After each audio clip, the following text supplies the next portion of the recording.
Hello children, এসেছি গল্প দাদু হয়ে আজকে তোমাদের গল্প শোনাবো। হুম, শুধু গল্প শোনাবো সেটাও নয়, গল্পের সাথে সাথে শেখাবোও বটে, কারণ কিছু কিছু স্কুলে এটা পড়ানো হয়। এইটা যেটা তোমাদের গল্প বলতে এসছি না, এটার উপর সিনেমা হয়ে গেছে। খুব জনপ্রিয় একটা গল্প, খুব ইন্টারেস্টিং। আমি তো ওই গল্প এখনও পড়ি। এই গল্পটাই তোমাদের কাছে আমরা তুলে ধরছি, কিন্তু গল্পটা ডাইরেক্ট শুরু করার আগে কে লিখেছিলেন, কবে পাবলিশড হয়েছিল, গল্পের ম্যাটারটা দু লাইনে বলে দিয়েছি প্রথমে। এই সমস্ত কিছু বিষয় নিয়ে বলে নিয়ে তারপর ডাইরেক্ট আমরা গল্পে চলে যাব। গল্প হচ্ছে the Indian in the covered. The Indian in the Cupboard is a low fantasy children's novel by the British writer Lynn Reed Banks. It was published in 1980. A boy receives a mysterious cupboard as a gift on his 9th birthday. Soon, he discovers the magical secrets of the cupboard where the toy figures come to life. In this part, we are going to discuss the first chapter of the novel, Birthday Presents.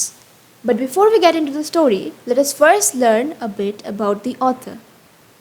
The author Lynn Reed Banks was born in London in 1929 and worked as an actress, writer, and TV news reporter as one of the first women TV news reporters in Britain. She is a British author of books for children and adults.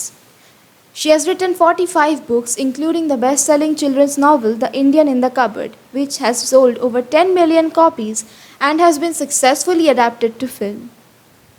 In 2013, Lynn won the prestigious J.M. Barrie Award for her contribution to children's arts. তাহলে দেখলে 2013 সালে উনি পুরস্কার পেয়েছেন 10 million copies. এই গল্পটার copies মার্কেটে রয়েছে, এটার উপর সিনেমা হয়েছে। সেই গল্পটা কিন্তু তোমাদের সামনে তুলছি। আর এনার সম্পর্ক তো জানলেন, উনি অ্যাক্ট্রেস ছিলেন, রাইটার ছিলেন, টিভি নিউজ রিপোর্টার ছিলেন। As one of the first women TV news reporter in Britain. বুঝতে পারছো? ওনারই একটা গল্প তোমাদের কাছে রাখবো। তা গল্প শুরু করার আগে প্রতিবারের মতো এবারও বলি, যাদের এটা স্কুলে পড়ানো হচ্ছে তাদের যদি কোনো ডাউট থেকে থাকে, কোনো কোশ্চেন থেকে থাকে, তাহলে ডাইরেক্ট আমাদের এই দুটো নাম্বার দেওয়া আছে, তোমরা ফোন করবে। আমরা সকাল 8টা থেকে রাত 8টার মধ্যে তোমাদের উত্তর দিয়ে দেবো। হ্যাঁ, আমি গল্প দাদু, আমিই তোমাদের উত্তর দেবো।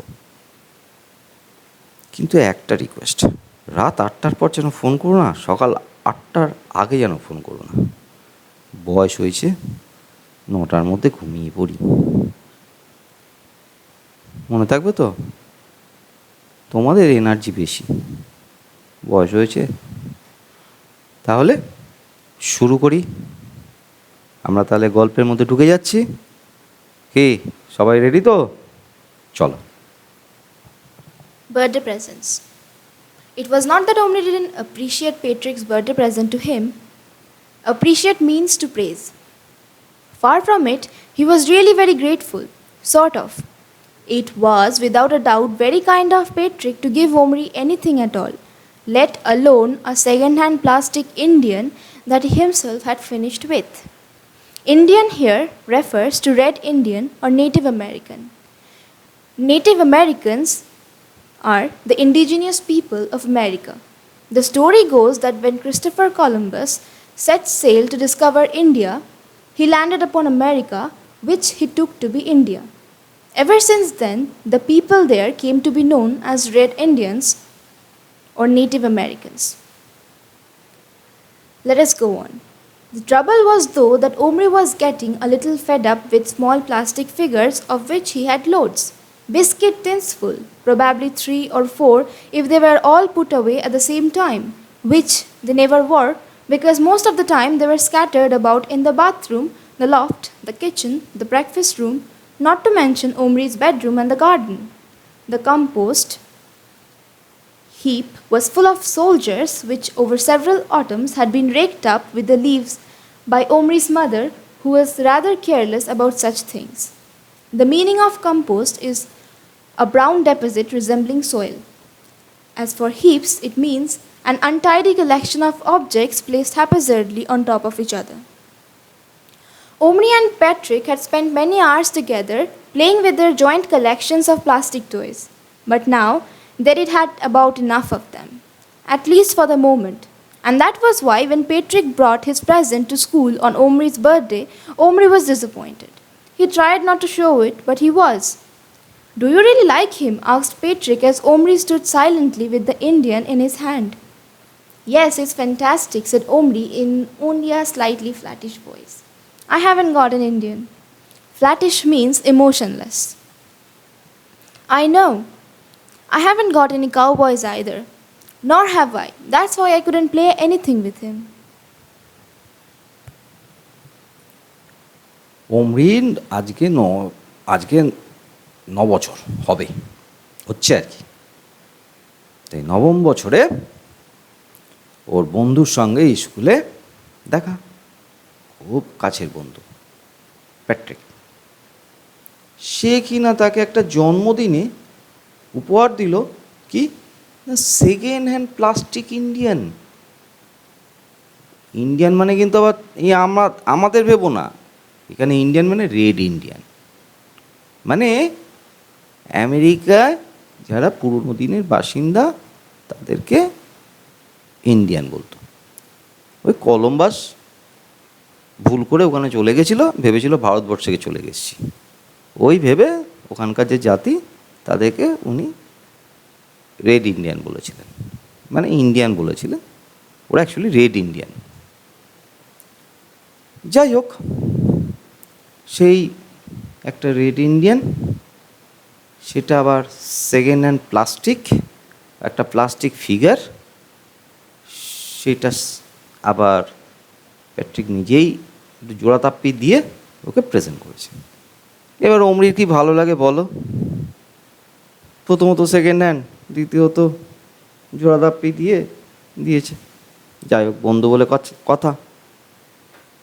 আসলে অমরি একটু ফেড আপই হয়ে গেল ওটা থেকে, কারণ এইরকম প্রচুর ওর খেলনা আছে যেগুলো স্তূপাকৃত হয়ে থাকে, ও নানান জায়গায় পড়ে আছে, লফট রুমে, বাথরুমে, কিচেনে, ব্রেকফাস্ট রুমে,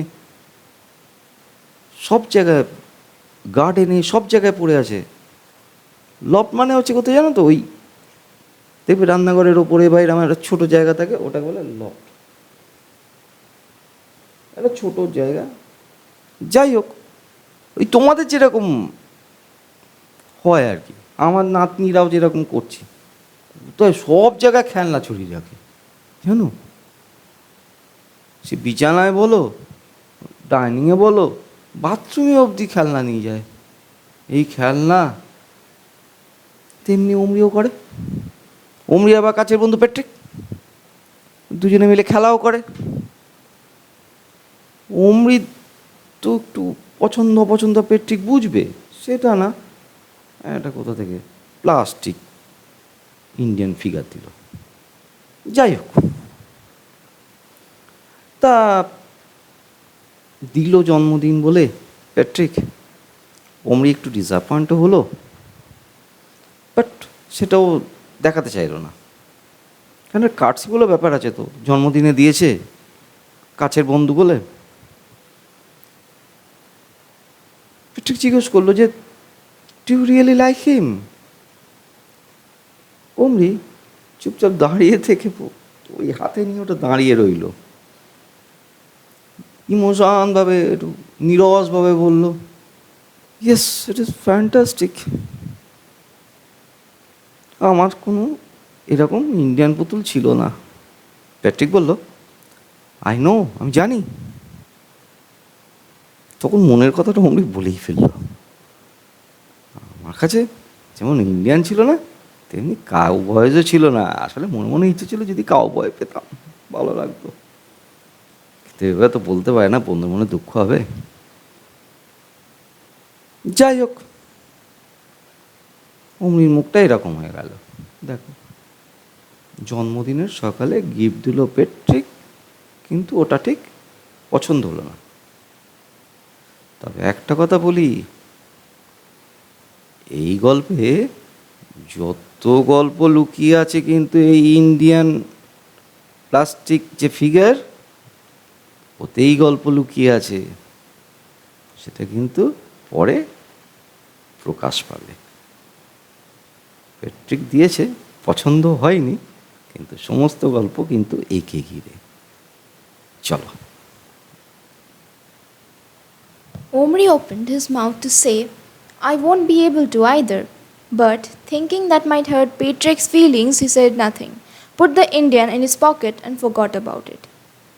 After school, there was a family tea and all the excitement of his presence from his parents and his two older brothers. He got his dearest wish, a skateboard, complete with kickboard and kryptonic wheels from his mom and dad, and from his eldest brother, Adiel, a helmet. Gillen, his other brother, hadn't bought him anything because he had no money. His pocket money had been stopped some time ago in connection with a very unfortunate accident involving their father's bicycle. So, when Gillen's turn came to give Omri a present, Omri was very surprised when a large parcel was put before him, untidily wrapped in brown paper and string. What is it? Have a look. I found it in the alley. Alley means a narrow passageway between or behind buildings. The alley was a narrow passage that ran along the bottom of the garden where the dustbin stood. The three boys used to play there sometimes and occasionally found treasures that other, perhaps richer neighbors had thrown away. So Omri was quite excited as he tore off the paper. Inside was a small white metal cupboard with a mirror in the door, the kind you see over the basin in old fashioned bathrooms. You might suppose Omri would get another disappointment about this because the cupboard was fairly plain and, except for a shelf, completely empty. But oddly enough, he was very pleased with it. He loved cupboards of any sort because of the fun of keeping things in them. He was not a very tidy boy in general, but he did like arranging things in cupboards and drawers, and then opening them later and finding them just as he had left them. যাই হোক, অমৃত ওই Indian plastic ফিগারটা নিয়ে তার যে পকেটে রেখে দিল, দিয়ে ভুলে গেল, কারণ পছন্দ হয়নি। অমৃত আর জানে না ওটার কি মজা পরে হবে, ওখান থেকে যে কী বেরোবে অমৃত এখন সেটা জানে না। যাই হোক, এখন পছন্দ হয়নি, তাই যাই হোক পকেটে রেখে দিল, ভুলেও গেল। এবার স্কুল থেকে ফিরল, সবাই মিলে বসে, জন্মদিন বলে কথা। অমৃর দুই ভাই, বাবা মা সবাই মিলে বসল। তো জন্মদিনে চা খেতে খেতে বাবা মা তাকে একটা স্কেটবোর্ড দিল। স্কেটবোর্ড দেখতে এরকম, কমপ্লিট উইথ কিকবোর্ড। কিকবোর্ড দেখতে এরকম, অ্যান্ড ক্রিপ্টনিক হুইলস, মানে এইটা। তার মানে বাবা মার কাছ থেকে পেল এরকম একটা স্কেটবোর্ড। খুব খুশি। ভাই অ্যাডিয়েল তার কাছ থেকে বললো একটা হেলমেট।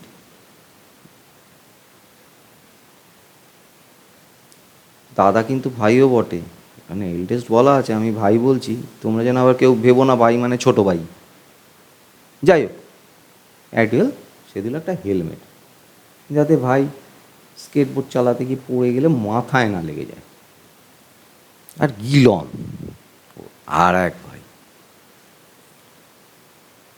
সে একটা প্যাকেট দিল, লার্জ পার্সেল। ওটা দেখে অমনি আশ্চর্য হয়ে গেল, কী করে দিল, কারণ ওর কাছে তো পকেট মানি বলে কিছু নেই। কারণ পকেট মানি বন্ধ হয়ে গেছে বেশ কিছুদিন আগে, কারণ একটা কিছু বাবার সাইকেল নিয়ে ও করেছিল, তার ফলে পকেট মানি পেত না। তাহলে গিলন কোথা থেকে দিল? গিলন আবার ওই বড় পার্সেলটা একটা ব্রাউন পেপারের মুড়ে বেঁধে অমরিকে প্রেজেন্ট করেছে। অমরি দেখে আশ্চর্য হয়ে গেছে, what is it? Have a look. Glion বলল, দেখো আমি এটা গলিতে পেয়েছি। গলিতে? হ্যাঁ, গলিতে একটা ডাস্টবিন ছিল। সেই ডাস্টবিনে কী হচ্ছে, কাছে পিঠের যারা বড়লোক প্রতিবেশী তারা কিছু কিছু জিনিস, তাদের পুরনো জিনিস তারা ওইখানে ফেলে দিত। সেই ডাস্টবিন থেকে ও একটা জিনিস পেয়েছে, সেটাই ব্রাউন পেপারে মুড়ে ওকে প্রেজেন্ট করেছে, অমরিকে প্রেজেন্ট করেছে। কে না, গিলন। তা অমরি তো কী আছে দেখায়, এক্সাইটমেন্টে প্রথমে আগে ছিঁড়ে ফেলে দিল পেপারটা, কি আছে দেখতে হবে তো, তাড়াহুড়ো করে ছিঁড়ে ফেলল। দেখি একটা small white metal covered with a mirror the door. একটা ছোট মেটালের কাভার্ড, সিম্পল বেসিনের একটা কাভার্ড, ওল্ড ফ্যাশন বাথরুম তার একটা নাম কাভার্ড। তা এটা দেখে অমরির কিন্তু পছন্দই হলো। বেশ, ওটা পুরনো হলেও অমরি এরকম একটা কিছু চাইছিল যেখানে ও কিছু রাখবে, এরকম একটা কাভার্ড পেয়েছে না, ও খুব মনে মনে ভীষণ খুশি হলো। কারণ ওই কাভার্ডের মধ্যে কিছু জিনিস তাহলে রাখতে পারবে, ওর খুঁজতেও সুবিধা হবে, এখানে ওখানে ছড়িয়ে রাখতে হবে না। যাক, ওর কাভার্ডের একটা শখ ছিল। তাহলে কি দাঁড়ালো, জন্মদিনের পার্টি, বাবা মা, ফ্যামিলি পার্টি, বাবা মার কাছ থেকে এটা, এক ভাইয়ের কাছ থেকে হেলমেট, আর এক ভাইয়ের কাছ থেকে পেল এই কাভার্ড। এও কিন্তু একটা ইন্টারেস্টিং ক্যারেক্টার হতে চলেছে, আগে ভাগে বলে দিলাম, প্রস্তুত থাকো। ঠিক আছে, নেক্সট তোমাদের বলে দিই, তোমাদের যেমন গল্প শোনাচ্ছি তেমনি স্কুল পারপাসে কিছু জিনিস তোমাদের এখানে আবার করিয়েও দিচ্ছি। এই যে দুটো পেজ তোমাদেরকে গল্পটা পড়ে বোঝালাম, শোনালাম, সেটা ছোট করে এখানে আবার আমরা বলে দেবো। দেখো প্রায় এখানে কোশ্চেন অ্যান্সার হয়ে গেছে, দেখবে প্রায় কোশ্চেন এবং অ্যান্সার প্রায় হয়ে গেছে। ঠিক আছে, এটা একটা নোটশিট বলতে পারো। আমরা চেষ্টা করেছিলাম 2 পাতা 3টে পাতা অন্তর এরকম একটা নোটশিট তৈরি করে তোমাদের কাছে রাখতে। ঠিক আছে। A long time ago, there lived a boy called Omri who was 9 years old. Omri lived in Great Britain with his mother, father, and 2 brothers, Gillen and Adiel. On his birthday party, Omri received a skateboard complete with kickboard and kryptonic wheels from his mum and dad, and a helmet from his eldest brother, Adiel. His 2 other gifts become the most important ones in this story. They are a plastic Indian figure from his friend Patrick. Omri was unimpressed with the plastic Indian toy he was given for his birthday. The gift being a second-hand figurine of a red Indian, which Omri accepted gratefully, though disappointed as he was getting a little fed up with small plastic figures, of which he had loads. So, he put that plastic toy in his pocket and completely forgot about it. Second, a metal cupboard from Gillen. Amidst all the other gifts, it was a small cupboard gifted by his older brother Gillen that caught his fancy. Gillen had found it from the alley. The alley was a narrow passage that ran along the bottom of the garden where the dustbin stood. Omri loved cupboards, not because he was a very tidy person in general, but because he loved to arrange things. তাহলে যে 2 পাতা তোমাদের গল্পটা শোনালাম, তার উপরে এই নোটশিটটা তোমাদের জন্য করে দিয়েছি আমরা। ঠিক আছে, আচ্ছা তাহলে গল্পটা কোথায় ছেড়ে এসেছিলাম দেখি একটু ব্যাক করি। আচ্ছা, ও হ্যাঁ, দেখো এইখানে অমরি এটা পেয়ে খুশি, এই জায়গায় ছেড়ে এসছি। চলো তাহলে এর পরের পেজে যাই, গল্পের পরের পেজে। I do wish it locked, he said. You might say thank you before you start complaining, said Gillen. It's got a keyhole, said their mother, and I've got a whole box full of keys. Why don't you try all the smaller ones and see if any of them fit? Most of the keys were much too big, but there were half a dozen that were about the right size. All but one of these were very ordinary. The unordinary one was the most interesting key in the whole collection. Small, with a complicated lock part and a fancy top. A narrow strip of red satin ribbon was looped through one of its curly openings. Omri saved that key to the last. None of the others fitted, and at last he picked up the curly topped key and carefully put it in the keyhole on the cupboard door, just below the knob. He did hope very much that it would turn, and regretted wasting his birthday cake cutting wish on something so silly, or rather unlikely, as that he might pass his spelling test next day, which it would take real magic to bring about, as he hadn't even looked at the words since they were given out 4 days ago. Now he closed his eyes and unwished the test pass and wished instead that this little twisty key would turn Gillen's present into a secret cupboard. The key turned smoothly in the lock. The door wouldn't open. Hey, Mom, I found one.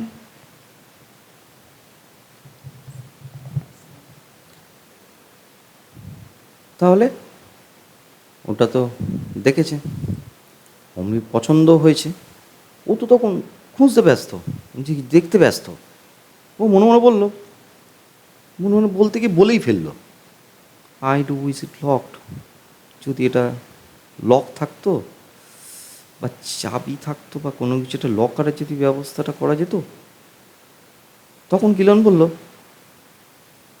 You might say thank you before you start complaining. তুমি তো পেয়েছো, একটা thank you দেবে তো। ওর তো অমরির ওই সব দিকে মন নেই, ও ওই দিকেই। তো একটা চাবি যদি থাকতো, যদি এই চাবি দিয়ে যদি লকারটা খোলা যেত ওর ভেতরের, এইসব চিন্তা ভাবনা করছে। মানে কাবার্ডের লক কি হোলটা যদি কোনো চাবি দিয়ে খোলা যেত, একটা কি হোল দেখা গেছে। কি হোল কে দেখতে পেয়েছে জানো? মা। মা বলল, এই দেখ এখানে একটা কি হোল রয়েছে। মনে মনে হচ্ছে ছিল এটা যদি লকড হতো।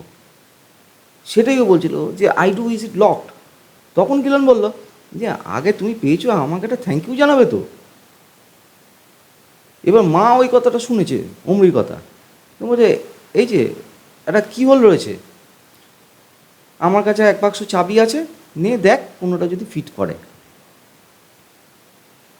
তা সেই চাবির বাক্স মা দিয়ে দিল, যেগুলো বড় সেগুলো সরিয়ে রেখে হাফ ডজন চাবি মোটামুটি ওই কি হোলের সাইজের পেল।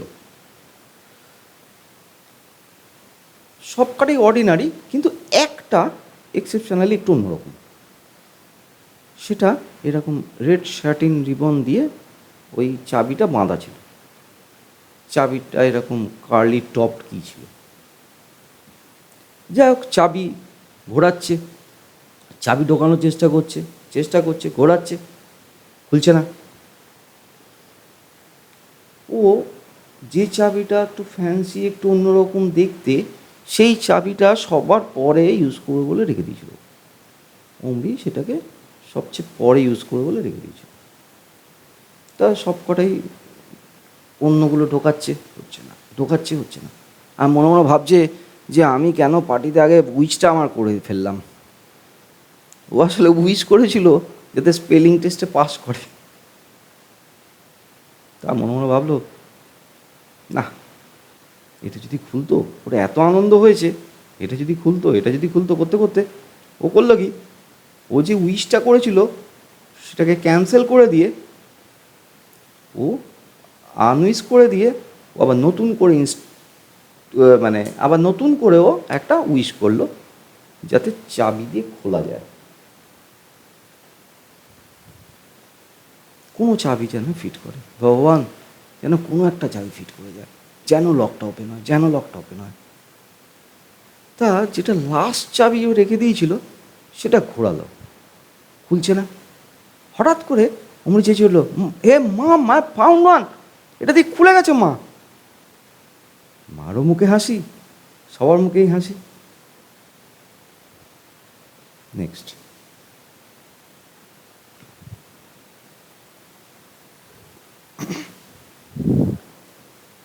Have you, darling? Which one? His mother came to look. Oh, that one! How very odd.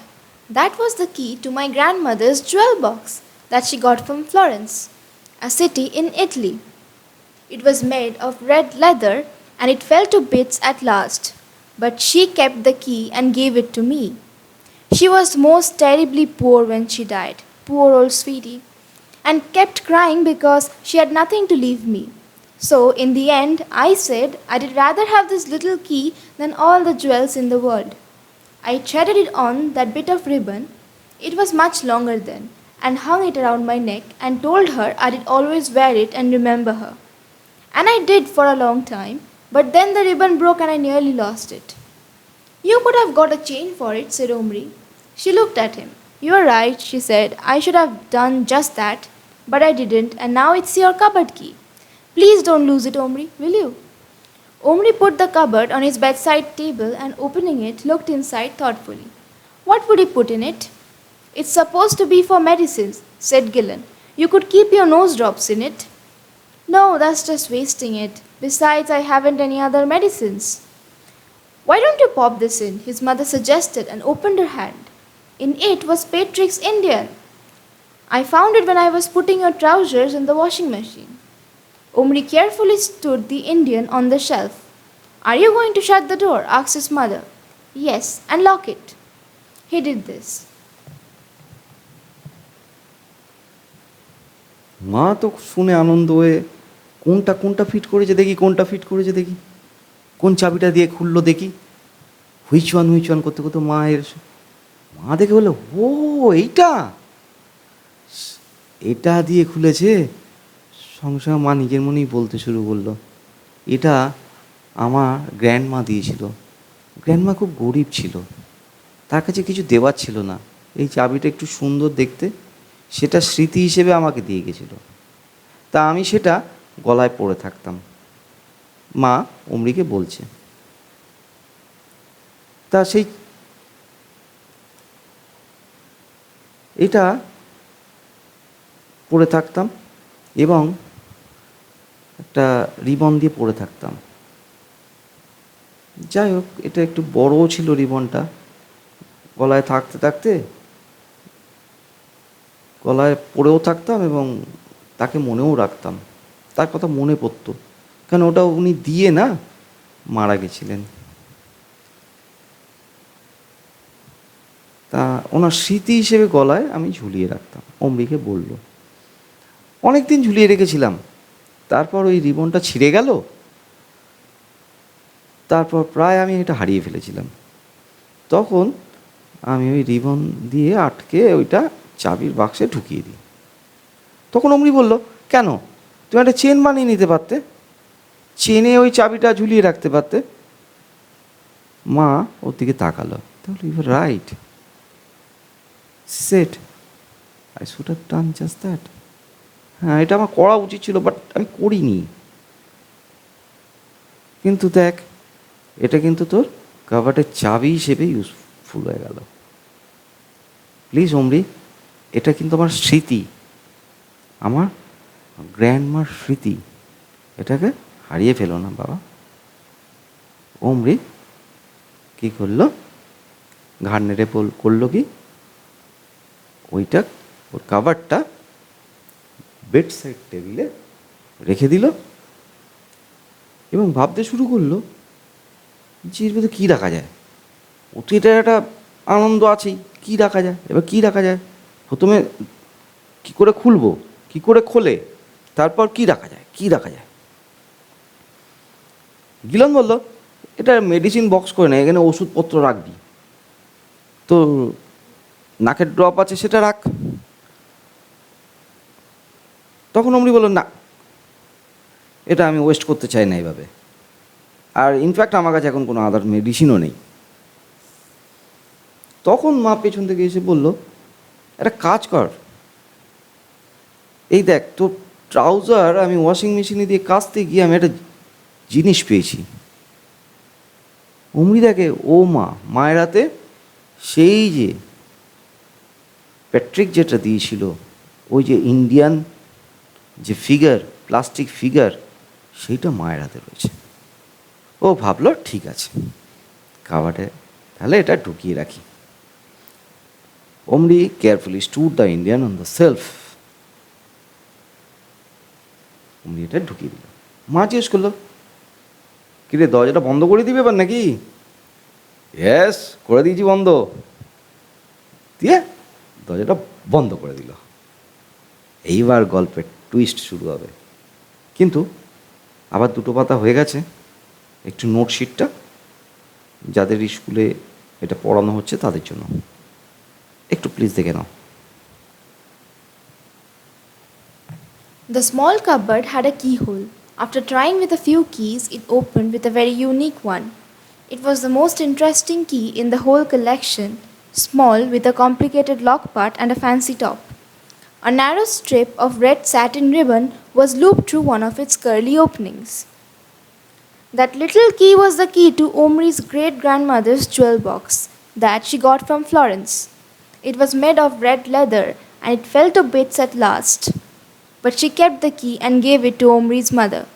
She was most terribly poor when she died and kept crying because she had nothing to leave his mother. So, in the end, she said that she did rather have this little key than all the jewels in the world. She threaded it on that bit of red satin ribbon. It was much longer then, and hung it around her neck and told her she would always wear it and remember her. She did so too, for a long time, but then the ribbon broke and she nearly lost it. At first, Gillen suggested putting his nose drops in the cupboard as it was a medicine cupboard. However, Omri thought it would be a waste as he did not have any other medicine, and taking his mother's suggestion, put the little Indian on the shelf. তাহলে তাদের জন্য নোটশিটটা একটু তোমরা দেখে নাও, যাদের স্কুলে পড়ানো হবে। দুটো পাতার ওপর হয়ে গেল। আচ্ছা, তাহলে আগে কোন জায়গায় ছেড়েছিলাম দেখি। ওই যে অমরি এটাকে রাখলো, রেখে লক করে দিল।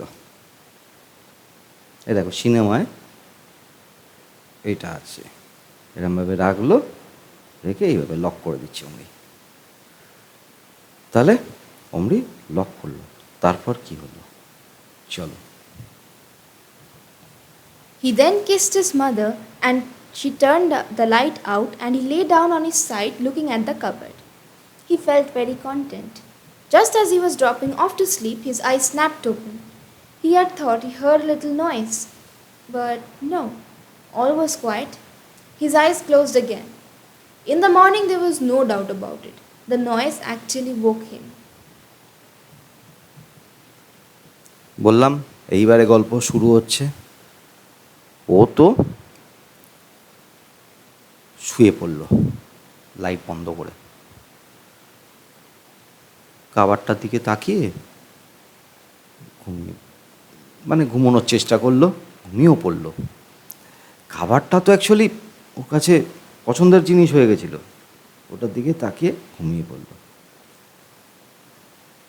কিন্তু হঠাৎ করে কিসের একটা আওয়াজ ঘুমটা ভাঙিয়ে দিল। চোখ খুলে গেল হঠাৎ করে, ঘুম ভেঙে গেল, চোখ খুলে গেল আচমকা। কিসের একটা আওয়াজ, কিসের আওয়াজ, কিসের আওয়াজ?